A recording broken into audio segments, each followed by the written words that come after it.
370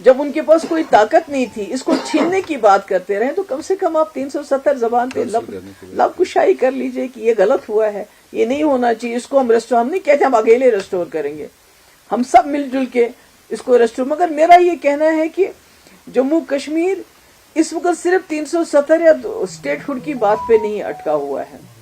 ہمارے معاملات بہت ہیں جس کے لیے آپ نے خود بھی سنا ہوگا کہ ہم نے کئی بلز لائے ہیں، جس کے لیے میں نے عمر صاحب کو لیٹر لکھا، میں نے کانگریس کو لیٹر لکھا، میں نے پی سی کو لیٹر لکھا، اور میں نے ان سے کہا کہ یہ پالیٹکس کو الگ کر کے یہ ہمارے مدعے ہیں جو ہم سب لوگوں کے مدعے ہیں. اس میں سب سے بڑا مدعا جو میں سمجھتی ہوں ایک تو ہے جو ہمارے ڈیلی ویجرز ہیں. کئی لوگ کہتے ہیں میں نے اپنے وقت میں کیا تھا، میں نے SRO 520 لایا تھا، سب کچھ ہم نے مکمل کیا تھا، تقریباً 1 لاکھ ڈیلی ویجرز کا بایو میٹرک ہو گیا تھا. سرکار گری، وہ رک گیا. ابھی بھی وہ سارا کچھ ان کے پاس، سرکار کے پاس ریکارڈ ہے. اگر وہ چاہیں تو 520 SRO کے تحت ان کو ریگولرائز کریں گے. ان کی لائف بہت خراب ہے. 30 20 25 سال سے یہ لوگ کام کریں. اور میں آپ کو یہ بتانا چاہتی ہوں اگر یہ لوگ ڈیلی ویجرز ڈپارٹمنٹس میں نہ ہو، نہ ہماری بجلی چلے گی، نہ ہمارا پانی چلے گا، نہ ہمارا اریگیشن چلے گا، نہ کوئی ڈپارٹمنٹ ہمارا کام کرے گا اگر یہ ڈیلی ویجر نہیں. ڈیلی ویجر کے بلبوتے پہ ہی ڈپارٹمنٹس چلتے ہیں. تو میں امید کرتی ہوں اس بل پہ سرکار کی مدد بھی ہمیں حاصل ہوگی. اور جو باقی جماعتیں ہیں اس میں ہم نے BJP کو بھی لیٹر لکھا کہ یہ سانجھا معاملہ ہے، ڈیلی ویجر جموں میں بھی کشمیر میں بھی، اس میں ہماری مدد کر لیجئے. دوسرا پراپرٹی رائٹ، جیسا کہ میں بار بار کہتی ہوں 2019 کے بعد ایک ہوڑ لگی ہوئی ہے. نوکریوں سے ہمارے لوگوں کو نکالتے ہیں، اگر کوئی جاب نکلتی ہے اس میں باہر کے لوگ بھی انکلوڈ کیے جاتے ہیں. اسی طرح ہماری زمین آپ دیکھیے، ہزاروں کنال زمین ریلوے کے نام پہ، ڈیولپمنٹ چاہیے ہمیں، مگر ریلوے کے نام پہ، روڈز کے نام پہ، جو روڈ آلریڈی بنے ہیں دوسرا روڈ بناؤ، پیرلل روڈ بناؤ. جیسے وہاں آپ کا مغل روڈ پہ ٹنل بنانے کے بجائے دوسرا روڈ بناؤ. اسی طرح سیٹلائٹ ٹاؤن کے نام پہ، اسی طرح جو باہر کے بڑے بڑے لوگ ہیں ان کو انڈسٹری کے نام پہ ہماری زمین کوڑیوں کے دام اس کو دی جا رہی ہے. مگر جو یہاں لوگ رہتے ہیں جن کے پاس 12 13 مرلے 14 مرلے 8 مرلے جن نے مکان بنائے ہیں، تو ان کو آپ نے پتا ہے کئی بار بلڈوزر چلا، اور یہ بلڈوزر زیادہ تر جموں میں چلتا ہے، اور وہ بھی ان ایریاز میں جہاں بیچارے غریب گجر ٹرائبل پہاڑی لوگ یا کوئی کشمیری بھی مصیبت میں چلا گیا وہاں رہتا ہے، تو روز کہیں نہ کہیں وہاں بلڈوزر چلایا جاتا ہے. تو ہم نے کہا کہ یہ زمین جو جموں کشمیر کی ہے یہ یہاں کے لوگوں کا پہلا حق بنتا ہے. جو یہاں رہتے ہیں، جنہوں نے چھوٹا سا گھر بنایا ہوا، اپنا آشیانہ بنایا ہوا ہے، اس کو یہ حقوق ملنے چاہیے. کہیں نہ کہیں ایسا نہ ہو کہ آپ ساری زمین سیکورٹی فورسز کے کیمپس کے لیے آپ بہت زمین دیتے ہو، سڑک کے نام پہ، سیٹلائٹ ٹاؤن کے نام پہ جو ابھی زمین دی جا رہی ہے، میرے خیال میں 1,80,000 کنال زمین جا رہی ہے وہ، اور اس پہ بھی کوئی ہمارا سرکار کی طرف سے جواب نہیں آئی سیٹلائٹ ٹاؤن کن کے لیے بنائے جا رہے ہیں. تو اگر اسی طرح ہماری زمین جاتی رہی اور ہمارے لوگوں کو بلڈوزر کا سامنا کرنا پڑا چھوٹی چھوٹی جگہ بچانے کے لیے، تو کہیں ہماری سچویشن، ہمارے حالات، چاہے وہ جموں کا ڈوگرا ہو، چاہے وہ کشمیری ہو، چاہے ہمارا گجر ہو، پہاڑی ہو، جو بھی لوگ ہیں اس زد میں آتے ہیں، ہمارے حالات روہنگیا جیسے نہ ہو جائیں. تو اس لیے میری پھر سے گزارش ہے سرکار سے اور ان کی جو اکائیاں، ان کے ساتھ جو ان کے الائنس پارٹنر ہیں، اور PC سے اور BJP سے، اس میں ہماری مدد کر لیجئے کہ یہ پراپرٹی رائٹس ان کو دیے جائیں جن کے پاس اس وقت چھوٹے چھوٹے گھر ہیں اس میں گورنمنٹ لینڈ میں.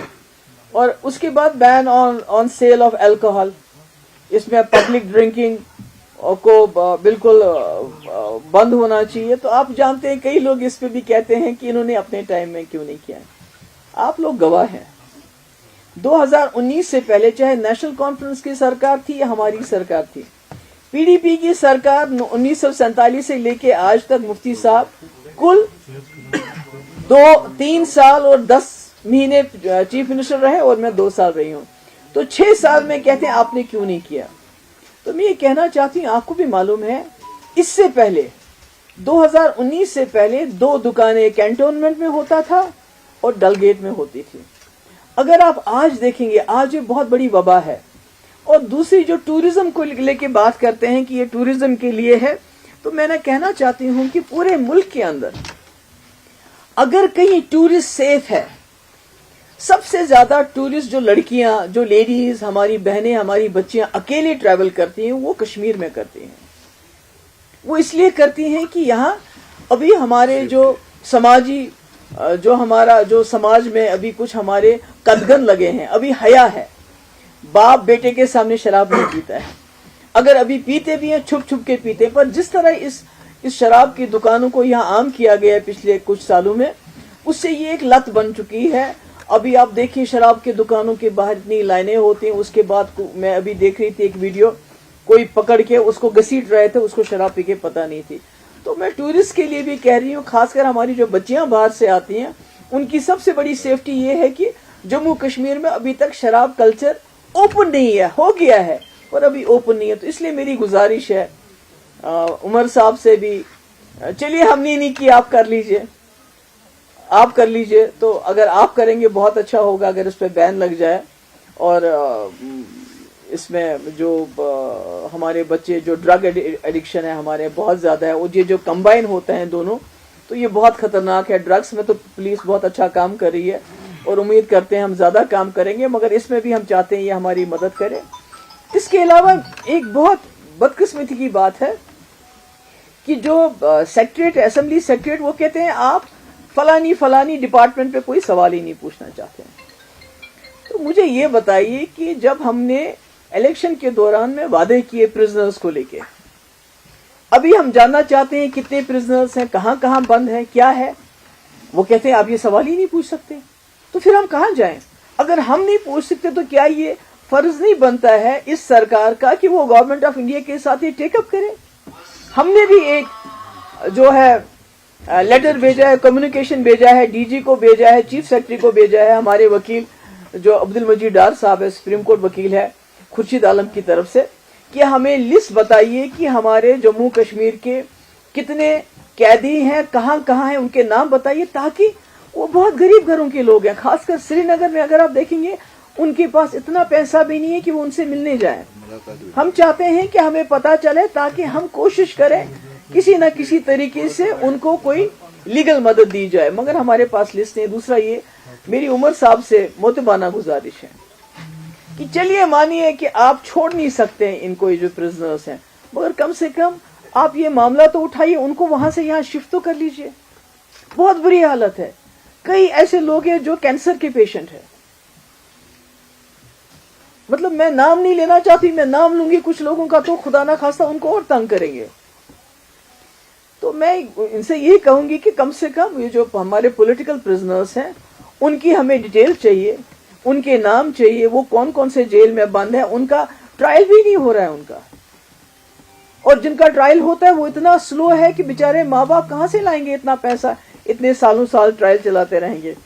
دوسرا یہ جو پاسپورٹ اگر آپ ملتا بھی ہے پر نو فلائی لسٹ پہ آپ کا نام ہے تو کیا کریں گے؟ اس پاسپورٹ کا کیا فائدہ ہے؟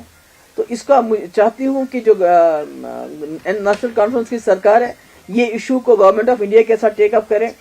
اور یہ جو بلز ہیں، پہلے تو خیر میں میٹر میں نہیں جاؤں گی کیونکہ انہوں نے کہا تھا کہ میٹر، عمر صاحب نے، کہ میٹروں کو جو بات کرے گا تو میں خود دیکھ لوں گا اکتوبر کے بعد، مگر آج وہ کہتے ہیں 100% میٹرنگ ہونی چاہیے، اور گورنر صاحب نے اس کا آج بھی ذکر کیا ہے۔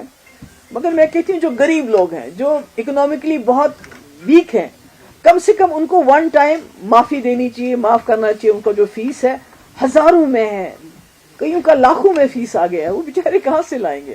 اور بجلی کاٹ دی جاتی ہے۔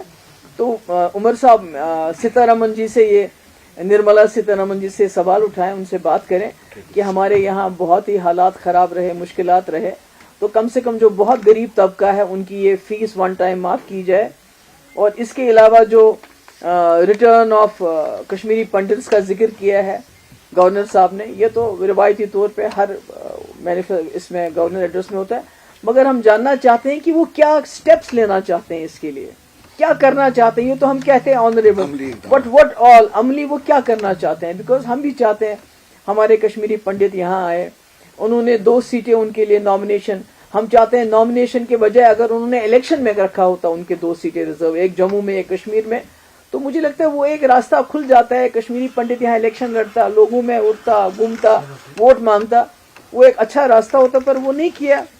تو اس لیے میں یہ ہے جو ہم نے خورشید عالم صاحب کی وجہ سے طرف سے چیف سیکرٹری کو اور ڈی جی کو لیٹر کیا ہے کہ ہمیں جتنے بھی پرزنرز ہیں جموں کشمیر کے ان کی لسٹ دے دیجئے. ہم آر ٹی آئی بھی کرنا چاہتے ہیں, مگر پہلے بھی کسی نے آر ٹی آئی کیا گیا تو اس کو یہ جواب ملا کہ یہ سیکورٹی معاملہ, اس کا ہم جواب نہیں دے سکتے ہیں. اس لیے we went directly to chief secretary and D G صاحب. ہم چاہتے ہیں ان گھروں کی کسی نہ کسی طریقے سے کوئی نہ کوئی مدد ہو جائے, اور میں امید کرتی ہوں کہ عمر صاحب ان کا مسئلہ اٹھائیں گے کہ ان کو یہاں شفٹ کیا جائے. اس کے علاوہ اگر آپ کو کوئی سوال پوچھنا چاہتے ہو تو میرا آپ سے سوال ہے, جو پول پرومسز نیشنل کانفرنس کی جانب سے کیے گئے تھے, چاہے وہ فری راشن کا ہو یا 200 یونٹس الیکٹریسٹی کے ہو, 1,00,000 نوکری, جی اس حوالے سے آپ کا کیا کہنا ہے, آپ کی کیا تاثر؟ نہیں دیکھیے, میں کہتی ہوں میں I will not try to be very unreasonable. میں یہ نہیں کہوں گی کہ راتوں رات ہی یہ سب ہو جانا چاہیے, مگر کچھ چیزیں اب تک ہونی چاہیے تھی. جیسے انہوں نے ریشن کے بارے میں بات کی تھی تو کہیں نہ کہیں وہ ہونا چاہیے تھا. جیسے انہوں نے بجلی کے بارے میں بات کی تھی وہ ہونا چاہیے تھا. ابھی بھی وہی سلسلہ ہے, جو ریکروٹمنٹ ہوتی ہے وہ ایپٹیک کے ذریعے ہوتی ہے. ایپٹیک از اے بلیک لسٹڈ کمپنی, آپ کو معلوم ہے, اور انہوں نے کہا تھا 1,00,000 نوکریاں ہم دیں گے, اس کا کوئی ابھی ذکر نہیں ہو رہا ہے. تو میں کہتی ہوں اس سے بڑی بات جو ہے, جو یہاں ہیومن رائٹس وائلیشن ابھی کنٹینیو کر رہا ہے. ابھی آپ نے دیکھا بارامولہ, سوپور میں, بمائی میں وسیم میر, اور اپنے کٹھوا میں دیکھا وہ جو مکھن دین, کس طرح بے دردی سے ان کی جانیں لی گئی. اور افسوس تو یہ ہے کہ ہماری یہ جو سرکار ہے, انہوں نے مطلب وہ کہتے ہیں میں کیا کروں, کیا کر سکتے ہیں آپ؟ بات کرنا ہمارا کام ہے, ایشو اٹھانا ہمارا کام, آپ کا کام ہے ایکشن کرنا.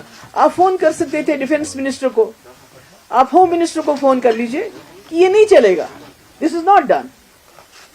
تو میں تو چیف منسٹر تھی جب میں نے آرمی کے خلاف یہاں ایف آئی آر دیا, اور سیتا رمن کو فون پہ سیدھے بتایا. اس وقت وہ تھی ڈیفنس منسٹر تھی وہ. میں نے ان کو بولا, میں نے کہا اس نے غلط کیا, so we are going to take action, we are going to launch an F I R. کر لی ہم نے. تو میں کہتی ہوں کہ کچھ تک کہیں تو اپنے لوگوں کے لیے کھڑا ہونا پڑے گا نا. آپ نوین پٹنائک بننا چاہتے ہیں, آپ کیجریوال نہیں بننا چاہتے ہیں, آپ ممتا بینرجی نہیں بننا چاہتے, آپ نوین پٹنائک بننا چاہتے ہیں, مگر کم سے کم یہ تو اڑیسہ نہیں ہے. یہاں تو لوگوں کے روز چھاپے پڑتے ہیں. اب چھاپوں میں تیزی آئی ہے, بند نہیں ہوا ہے. لوگوں کو نوکریوں سے نکالا جاتا ہے, آپ خاموش رہتے ہیں. آپ صرف کہتے ہیں میں کنفرنٹیشن نہیں لینا چاہتا ہوں.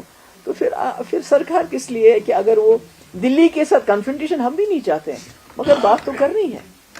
وہ بات کون کرے گا؟ بجلی ہماری پی ڈی پی کا یہ ایجنڈا رہا ہے, اور ہمارا ایجنڈا آف الائنس میں بھی یہ تھا کہ ہمارا انڈس واٹر ٹریٹی کی وجہ سے بہت نقصان ہوتا ہے, ہمیں اس کا کمپنسیشن کر لیجئے, تاکہ ہم وہ ٹوکرا لے کے, وہ جو ہے وہ بیگنگ باؤل لے کے ہم ہمیشہ آپ کے سامنے کھڑا نہ ہونا پڑے. محبوبہ جی, یہ جو آپ نے پرزنرز کی بات کی ہے, اور کچھ ایسے ایشوز تھے کہ جو لیجسلیٹرز اسمبلی میں سوالات نہیں پوچھتے, جو ہوم کے ریلیٹڈ ہے, لینڈ آرڈر کے ریلیٹڈ ہے, چونکہ یہ سوالات ہم نے بھی کئی بار ڈائریکٹلی عمر صاحب سے بھی پوچھے, اور ان کے پارٹی کے چیف اسپوکس پرسن سے بھی. تو وہاں سے کہتے ہیں کہ ایک تو جے اینڈ کے ری آرگنائزیشن ایکٹ میں کلیئر بتایا گیا ہے کہ dos and don'ts short form میں. دوسرا یہ کہ جو لینڈ آرڈر ہوم وغیرہ یہ ان کے کنٹرول میں نہیں ہے, اس کو ڈائریکٹلی یا تو ہوم منسٹر دیکھتے ہیں یا تو یہاں کے لیفٹیننٹ گورنر دیکھتے ہیں. سو اس صورتحال میں شاید ان کے پاس نہیں, مطلب آپ نارملائز, یہ سب اس کا مطلب ہے جو 2019 کو ہوا, جو ری آرگنائزیشن ایکٹ کیا, جو انہوں نے قانون ہمارے پہ مسلط کیے, ان کو چپکے سے مان کے, ان کے بارے میں بات نہ کر کے, کوئی ریزسٹنس کر کے آپ وہ سب کچھ نارملائز کر رہے ہیں. You are not seeing this is not, یہ اگر آپ نے یہاں یہ زمین کا معاملہ ہے, اس کو ٹھیک بات تو کرنی ہے نا آپ نے. اگر آپ چپکے سے ہر بات مانتے ہیں, اس کا مطلب آپ نارملائز کر رہے ہیں, آپ کہتے ہیں سب کچھ جو ہوا ہے وہ ٹھیک ٹھاک ہو گیا. جیسے عمر صاحب نے ابھی دلی میں کہا کہ 370 کے بعد یہاں حالات ٹھیک ہو گئے ہیں. اس کا مطلب ہے you are normalising what is abnormal. ہمارے لیے تو اب نارمل ہے, ابھی بھی ہمارے لوگوں کو نوکریوں سے نکالا جاتا ہے, اٹس اب نارمل. کوئی ایکسپلینیشن نہیں دیا جاتا ہے, کچھ نہیں دیا جاتا ہے. ہمارا ہزاروں کنال زمین ابھی بھی اپنی مرضی سے جس کو دینا چاہتے ہیں دے دیتے ہیں, اور ہمارے لوگوں کو جو ہے گھروں سے نکال کے ان کی زمینیں ان سے بلڈوزر چلاتے ہیں. تو اگر ہم کہیں کہ یہ سارا سینٹر کا ہے, ہمارا کچھ نہیں ہے, that means we are normalising it. جی, آپ نے ابھی بتایا کہ 70 سالوں سے بی جے پی کا یہ ایجنڈا رہا ہے, 370 جو 2019 کو ہوا.